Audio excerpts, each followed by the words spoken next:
ជិះម៉ូតូចេញពីស៊ីការពួកម៉ាក់នៅពេលយប់ស្រាប់តែមានគេជិះម៉ូតូមកតាមគាត់គ្រាន់តែអ្នកដែលជិះមកតាមគាត់ហ្នឹងណាវាមិនមែនជាមនុស្សធម្មតាហើយវាក៏មិនមែនជាចោរដែលជិះតាមគាត់ដើម្បីប្លន់ម៉ូតូគាត់ដែរប៉ុន្តែវាគឺជាពពួកអមនុស្សនឹងឯងចំពោះរឿងរ៉ាវដែលគាត់បានចែករំលែកមកនេះគាត់មានឈ្មោះថាទីប្រាប់ថារឿងរ៉ាវមួយហ្នឹងវាទើបតែកាត់ឡើងថ្មីនឹងដែរទេកាត់ឡើងកាលពីមួយខែមុនពេលដែលគាត់ធ្វើដំណើរចេញពីស៊ីការពួកម៉ាក់របស់គាត់វិញនៅពេលយប់ហើយរឿងរ៉ាវមួយហ្នឹងទៀតគឺកាត់ឡើងនៅផ្លូវជាតិនៅខេត្តរបស់គាត់ផ្ទាល់នឹងឯងទាំងអស់គ្នាតែផ្លូវជាតិមួយហ្នឹងគឺគាត់អាសាជិះនៅពេលថ្ងៃបើពេលយប់គាត់ជិះត្រឹមតែម៉ោង8យប់អីទេគាត់កម្រជិះដល់ម៉ោង2ដល់10យប់ម៉ោង1យប់អីប៉ុន្តែលើកហ្នឹងគឺគាត់បានជួបនៅម៉ោងប្រហែលជាក្នុង7-12យប់ពេលដែលគាត់ធ្វើដំណើរចេញពីស៊ីការគេជាមួយនឹងប្អូនស្រីរបស់គាត់នឹងឯងហើយដោយសារតែរឿងហ្នឹងវាទើបតែកាត់ឡើងថ្មីនឹងដែរទាំងអស់គ្ន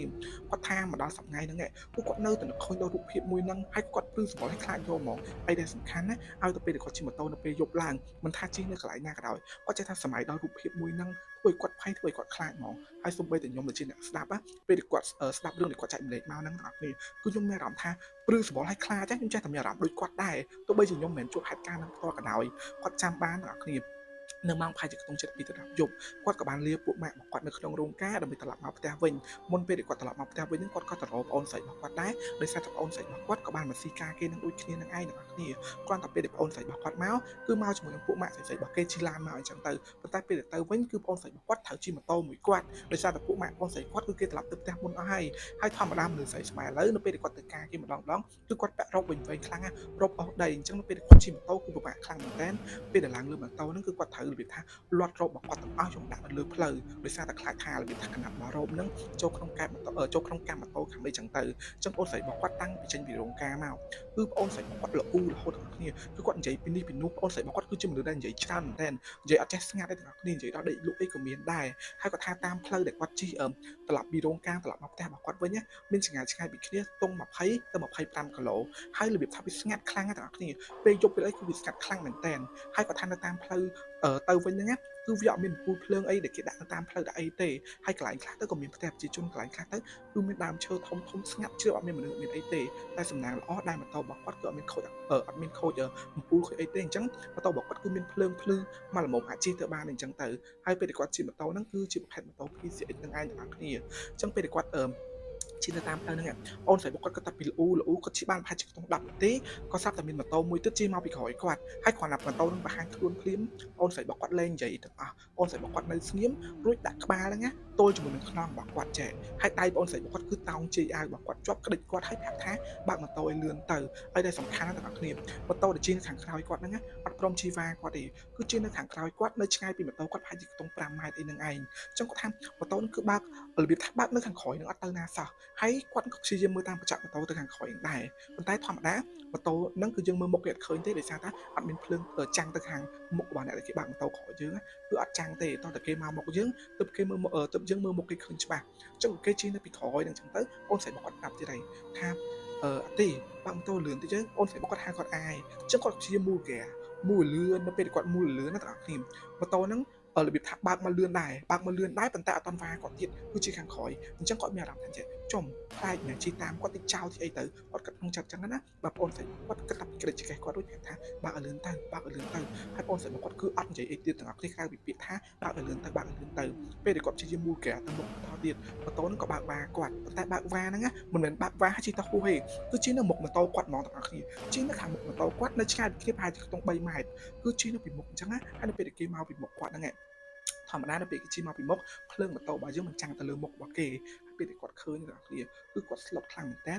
ពីរអ្នកហ្នឹងគឺជិះដប់គ្នាប៉ុន្តែអីដែលសំខាន់ណាធម្មតានៅពេលដែលយើងជិះម៉ូតូអញ្ចឹងគឺមុខរបស់យើងបែរទៅមុខថងចេះបើកម៉ូតូទៅមុខអញ្ចឹងទៅប៉ុន្តែពីរអ្នកហ្នឹងគឺបែរក្បាលទៅខាងក្រោយក្បាលរបស់វាគឺបែរទៅខាងក្រោយមើលមកមុខគាត់ហើយពុកវាគឺញ៉ាំទាំងពីរអ្នកទឹកមុខគឺស្លេកខ្លាំងមែនតើទាំងអស់គ្នាហើយនៅពេលដែលចាំងភ្លើងម៉ូតូទៅគឺវាកាន់តែគួយខ្លាចលើសដើមនឹងឯងទាំងអស់គ្នាហើយពួកវាអត់ព្រមជិះទៅលឿន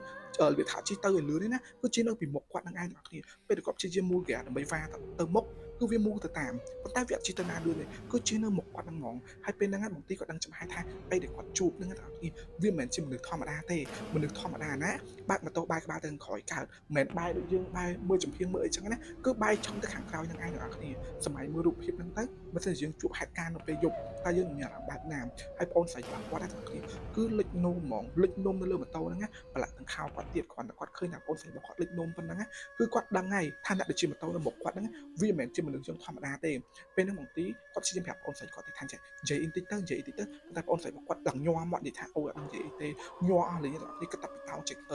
កេះអាវគាត់ណាតោអាវជាយអាវគាត់រួចអោនក្បាលចុះដដែលហើយវាថាគាត់ដឹងមកថាបងស្រីគាត់កំពុងតែខ្លាចខ្លាំងគាត់ព្យាយាមវាទៅប៉ុន្តែវាក៏ជាលឿនទៅតាមពេលគាត់ជឿជឿវាក៏យឺតទៅតាមនិយាយទៅគឺអត់ព្រមទៅណាសោះគឺនៅមុខនឹងឯងអញ្ចឹងទីដោយសារតែគាត់ភ័យខ្លាចខ្លាំងពេកគាត់ព្យាយាមស្រែកលឺវាថានិយាយប្រឡប់លឺហើយពេលដែលជីដល់កន្លែងដែលកណ្ដាស់សាំងដែលគេមានហ្នឹងគាត់នៅតែវាជីមកគាត់ចឹងទៀតទាំងអស់គ្នាប៉ុន្តែគាត់ដឹងថាអ្នកនៅកណ្ដាស់សាំងគេមើលឃើញអត់គាត់ដឹងទេដឹងតែពេលនេះគាត់ឃើញផ្ទាល់ភ្នែករបស់គាត់ហ្នឹងទាំងអស់គ្នាប៉ុន្តែសំណាងល្អគាត់ជីបានមកស្ទុះទៀតទៅគាត់ដល់ផ្លូវកាត់ចូលភូមិរបស់គាត់ពេលដែលគាត់កាត់ចូលភូមិរបស់គាត់វាក៏ជាទៅធំបាត់ទៀតគាត់ថាពេលហ្នឹងបើសិនជាគាត់ជីចូលភូមិហើយវាជីចូលតាមគាត់ទៀតណាគាត់ដឹងតែកាំងមកតាមផ្លូវមកប៉ុន្តែសំណាងល្អក៏វាជីទៅបាត់ពេលដែលជីចូលទៅដល់ផ្ទះអីដែលលើម៉ូតូរបស់គាត់គឺសិតទឹកនោមបងស្រីរបស់គាត់មែនអត់គ្នាប្រឡាក់ទាំងខោគាត់ប្រឡាក់ទាំងអីគាត់ទៀតអញ្ចឹងគាត់សួរថាឃើញតាំងពីពេលណាគាត់ថាឃើញតាំងពីសុកឃើញម៉ូតូលើចេញពីក្រោយខ្នងមកគាត់ងាកទៅមើលពេលគាត់ងាកទៅមើលទាំងអស់គ្នាគឺបងស្រីរបស់គាត់គឺថាពេលនោះគឺឃើញសឹងតែលោតចុះពីលើម៉ូតូហ្មងគឺឃើញរបៀបថាពេលដែលជិះម៉ូតូខាងក្រោយអញ្ចឹងមុខរបស់វាគួរតែមកខាងមុខចេះគាត់ងាកទៅគួរតែមើលមុខគ្នាប៉ុន្តែអត់ទេក្បាលវាបែរខាងក្រោយអញ្ចឹងហ្មងហើយមុខនៅខាងពេលបើកម៉ូតូនោះគឺសក់ខាងមុខនឹងឯងទាំងអស់គ្នាគឺសក់របៀបថាសក់អញ្ចឹងណាដំបងអូនស្រីរបស់គាត់គិតថាប្រហែលជាគេជិះម៉ូតូបាំងយកសក់បាំងមុខបាំងអីចឹងប៉ុន្តែអត់ទេទាំងអស់គ្នាគឺអត់ទេគឺក្បាលវាបែរខាងក្រោយនឹងឯងអញ្ចឹងដល់បងស្រីរបស់គាត់និយាយអត់ចេញទៅគឺគាត់កាំងមែនតើណាអត់មានអីនិយាយក្រៅពីឲ្យបងគាត់នឹងបាំងម៉ូតូទៅអីទេអញ្ចឹងទីគាត់ថានៅពេលគាត់ឃើញហេតុការណ៍នឹងជាមួយបងស្រីរបស់គាត់ហើយព្រឹកឡើងម៉ាក់របស់គាត់នឹងគឺនាំគាត់ទៅសល់ទឹកវាថារបៀបពេញគ្រូចង្រៃនេះអីចឹងទៅពួកគាត់របៀបថាជឿខ្លះអត់ខ្លះប៉ុន្តែពេលហ្នឹងគឺជាពេលដែលជឿខ្លាំងហ្មងថាអ្នកដែលគាត់ឃើញពីយប់ហ្នឹងគឺជឿនឹងឯងនឹងគ្នាហើយកាលពីខ្ទង់2អាទិត្យមុនគាត់ជួបម្ដងទៀតប៉ុន្តែពេលដែលគាត់ជួបហ្នឹងមិនមែនម៉ោង2ទៅ10យប់ឬម៉ោងឬមួយក៏ម៉ោងបាន10ម៉ោង1យប់អីទេគឺពេលដែលគាត់ជួបហ្នឹងគឺម៉ោង7យប់ទាំងអស់គ្នាតែដល់ពេលហ្នឹងគឺមានឡានម៉ូតូមានអីបើកដែរប៉ុន្តែវាមិនសូវច្រើនប្រហែលទេបើកមកល្មមណាពេលដែលគាត់បើកមកដល់កន្លែងដែលគាត់បានជួបហេតុការណ៍ហ្នឹងគាត់ក៏ព្យាយាមបើកម៉ូតូទៅឲ្យលឿនពេលដែលគាត់បើកក៏ស្រាប់មានក៏មានមនុស្សស្រីម្នាក់ជិះម៉ូតូស្គូពីជិះម៉ូតូវ៉ាម៉ូតូគាត់ដូចជិះទៅមុខ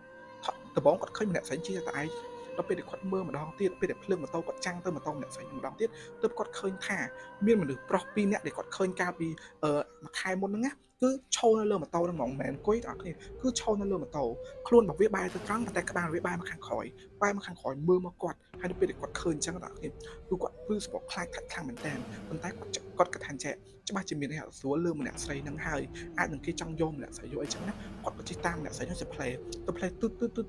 ូហើយម្នាក់ស្រីហ្នឹងពេលដែលគ្នាជិះម៉ូតូចឹងជិះស្រីតែឯងហោះពេលយប់ទឹកងាកមកស្លាប់គាត់លើថាបែបខឹងបែបខ្លាចបែបអីចឹងណាម្នាក់ស្រីព្យាយាមមូលហ្គាលឿនពេលម្នាក់ស្រីមូលហ្គាលឿនគាត់ក៏ព្យាយាមមូលតាមទៅផ្លេទូចឹងទៅហើយអាពីរនាក់ហ្នឹងគឺនៅតោងលើគាត់នៅតែឈរលើម៉ូតូរបស់ម្នាក់ស្រីហ្នឹងចឹងគាត់ថាពេលដែលគាត់ឃើញគាត់ខ្លាចមែនតើប៉ុន្តែគាត់អាណិតម្នាក់ស្រីហ្នឹងដូចគ្នាអញ្ចឹងអ្នកស្រីនឹងជិះទៅឡើងលឿនជិះចូលទៅឈប់នៅកណ្ដាលសាំងដែលគាត់បានឃើញកាលពីមួយខែមុនហើយគាត់ក៏ជិះចូលទៅតាមពេលជិះចូលទៅតាមអ្នកស្រីនឹងគឺប្រាប់អ្នកបើកអ្នកដែលនៅកណ្ដាលសាំងថាចេះបងមួយនេះគាត់ជិះតាមខ្ញុំបងមួយចាប់ចោលអីចឹងទៅគាត់ចង់ធ្វើបាបខ្ញុំចឹងអីចឹងណាអញ្ចឹងទីគាត់ប្រាប់ថាគាត់មានចោលមានជាអីទេគាត់មិនជាចោលអីទេគាត់មានរឿងចង់ប្រាប់អ្នកស្រីនឹងអ្នកស្រីដំបងគេជឿទាំងអស់គ្នាប៉ុន្តែគាត់និយាយថាចេះដែលគាត់ជិះតាមហ្នឹងណាហើយគាត់ជិះចូលនៅក្នុងហ្នឹងតាមដោយសារតែគាត់បានឃើញមានមនុស្សប្រុស2នាក់តោងនៅលើរបៀបថាឈរនៅលើកែបម៉ូតូគាត់ខាងក្រោយគាត់និយាយប៉ុណ្ណឹងបងប្អូនអ្នកស្រីនឹងកាំងរបៀបថាវាភ្ញាក់ផ្អើលអត់នឹកស្មានថាដទីជិះតាំងគឺប្រាប់រឿងមកគាត់ទេចុះគាត់ប្រាប់ថាចេះគាត់បានឃើញជិះមកហ្នឹងណាវាថាតាំងពីដល់ឡើងផ្លូវដែលគាត់បានជួបហេតុការណ៍ហ្នឹងហ្មងគឺគាត់បានឃើញពាក្យហ្នឹងចេញមកឈរលើម៉ូតូហ្នឹងហ្មងគឺសុកលេចចេញមកហ្មងហើយគាត់ដឹងហ្មងថាអីដែលម្នាក់ស្រីនឹងជួបហ្នឹងមិនមែនជារឿងធម្មតាទេហើយពីរអ្នកហ្នឹងតាមហ្នឹងបាច់ជាតាមចង់យកជីវិតគាត់អីចឹងទៅគាត់និយាយប្រាប់អ្នកស្រីហ្នឹងអីចឹងណាដំបូងអ្នកស្រីគឺគេអត់សូវជឿទាំងអស់គ្នារបៀបថាគ្នាស្ដាប់ឲ្យកាំងរបៀបកាំងមកតែចង់ជឿទាំងអស់គ្នាប៉ុន្តែអ្នកដែលនៅកណ្ដាលសាំងគេបញ្ជាក់ថែមទៅថាជឿគាត់ទៅអាចនឹងមានមែនតើអីចឹងអីធ្លាប់មានអ្នកដែលគេជិះម៉ូតូកណ្ដាលសាំងគេបានជួបបានឃើញអីដូចគ្នាអញ្ចឹងទាំងអស់គ្នាហ្នឹងហើយអញ្ចឹងទៅពេលគាត់ប្រាប់អ្នកស្រីហ្នឹងហើយគាត់ក៏ជិះម៉ូតូទៅផ្ទះគាត់ដូចធម្មតាអញ្ចឹងទៅអញ្ចឹងគាត់ថាមកដល់ឥឡូវហ្នឹងទាំងអស់គ្នាគឺវាកន្លងផុតទៅមួយខែហើយគាត់នៅតែចាំវាច្បាស់ខ្លាំងមែនតើហើយគាត់ជិះតែមានអារម្មណ៍ថាចេះបើសិនជាគាត់ជិះម៉ូតូទៅណាពេលយប់ចឹងគាត់ខ្លាចថាមានអ្នកណាគេជិះម៉ូតូបាយក្បាលអញ្ចឹងមើលមកគាត់ទៀតគាត់ខ្លាចហ្មងទាំងអស់គ្នាហើយសូម្បីតែខ្ញុំពេលស្ដាប់រឿងគាត់កាលពីយប់មិញហើយក៏ខ្ញុំមានអារម្មណ៍ថាទីអានជិះម៉ូតូទៅជួបហេតុការណ៍ចឹងដូចគាត់ដែរទៅនៅទាំងអស់គ្នារឿងរ៉ាវដែលគាត់បានចែករំលែកមកហ្នឹងក៏មានតែប៉ុណ្្នឹងដែរបើសិនតំណាក់ទាំងអស់គ្នាមានរឿងចែករំលែកចាកុំភ្លេចឆាតមកក្នុង account IG